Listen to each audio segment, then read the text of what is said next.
1984 was a good year. Coverkillernation was born that year. Yeah. I'm an old motherfucker. Not the only reason why it was a good year, actually. Specifically considering this is Up the Irons week, obviously that means there's an Iron Maiden release that year. Specifically important for me because the resulting disc, which is Powerslave right here, the 5th album of Iron Maiden's career, was actually the first album from the classic era, from the 1980s, that I actually picked up. My first Iron Maiden album you won't see until the 12th installment of this particular rundown, which is of course Brave New World. My second album, though, was Powerslave. It's something that I received as a Christmas gift way back over a decade ago, it seems.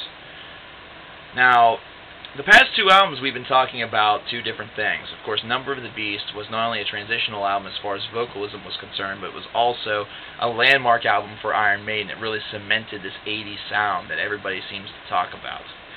And not to mention, it also got the band really over the top. If they weren't already becoming one of the biggest bands in the world, Number of the Beast solidified it. Meanwhile, Peace of Mind got them the singles that you could hear on the radio, the really catchy songs that are really easily recognizable very, very quickly. So this kind of duality, this yin and yang, or well, really it's not even all that opposite, this effect of these past two album runs actually means that there's a high expectation whenever Powerslave was released in 1984. And in fact, the acclaim, the hype, the desire for it to be a good album was quickly qualmed whenever this album was released, because it was a fantastic album. Now, this album, of course, spawned the single Aces High. There's also songs in there such as Back in the Village, 2 Minutes to Midnight, The Duelists.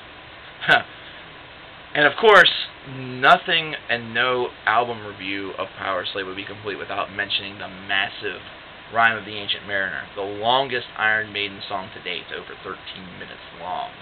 Lengthy, lengthy song that was, of course, inspired by the Samuel Coleridge poem of the same name, written almost 2 centuries prior. Very, very cool stuff. Now, you might be wondering where Iron Maiden kind of went after receiving all of this acclaim, whether it be because of the commercial success of a #1 album, or a highly ranked album that started to make their tour size, the gig people that they were performing for grow, or the singles that you heard on the radio. Where was Powerslave going to take them? I mean, there's no other place to go than up, correct? Well, actually, you could ascend further. Now, while Powerslave may not exactly be a better album than The Number of the Beast, and by some fans' measurements by Peace of Mind, it really serves as its own as a stylistic experimentation with the longer, lengthier epic, which is something that they really only minorly touched base on their first 4 records. The longest song out of those first 4 records was roughly around 7 minutes. And with Rime of the Ancient Mariner eclipsing the 13-minute-long mark, they nearly doubled that. So this could be seen as quite a large experimentation for a band, kind of a leap of faith, so to speak, in really seeing how the fans would react. And the reaction of the fans to this particular epic was just savage acclaim. A lot of people love this song, and I think a lot of people would really, really love to see an onstage adaptation of it to this day.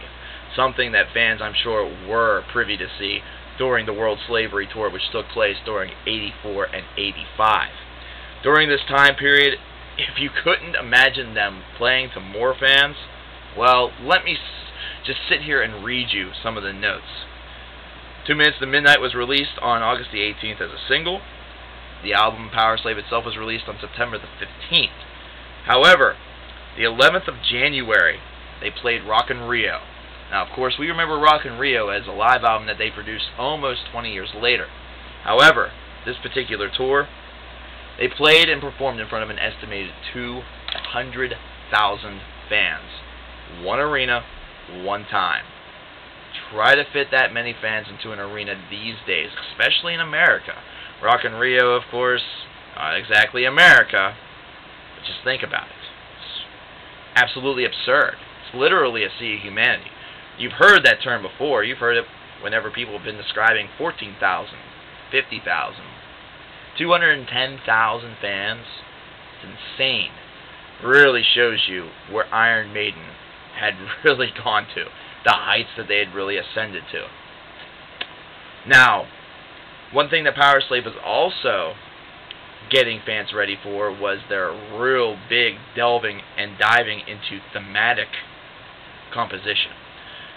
So something that became a little bit more apparent with the two albums that would come after Powerslave. However, Powerslave was the first place where you really seemed that they were taking this whole theme of the cover, this theme of that pyramid Egyptian type style, and really were adapting it a lot to this album.